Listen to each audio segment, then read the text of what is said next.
สวัสดีค่ะเช้านี้เราอยู่ที่ยุนไหลกันนะคะอากาศดีมากเลยเห็นทะเลหมอกด้วยค่ะ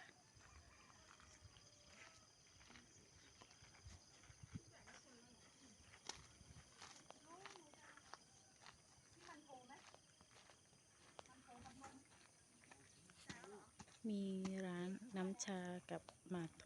ขายด้วยนะคะ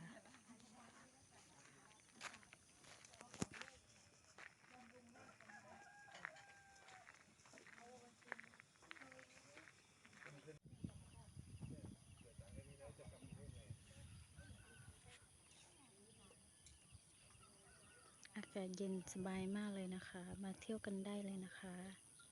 ที่อำเภอปายค่ะ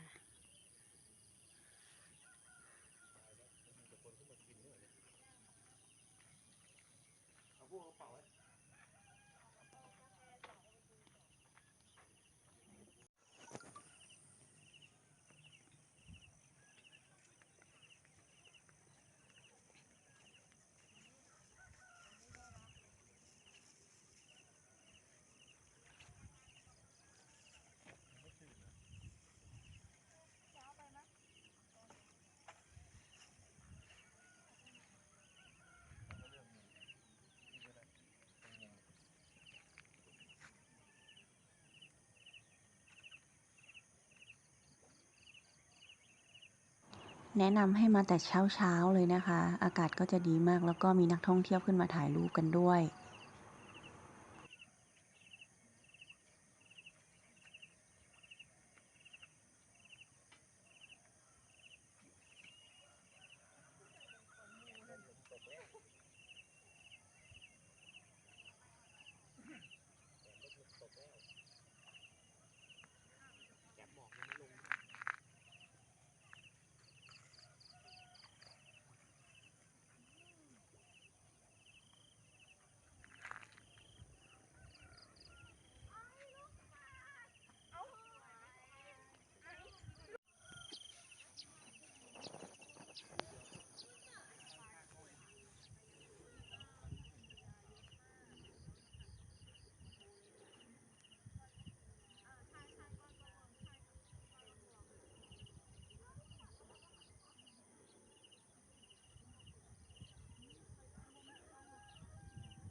อย่าลืมแวะมาเที่ยวกันเยอะๆนะคะ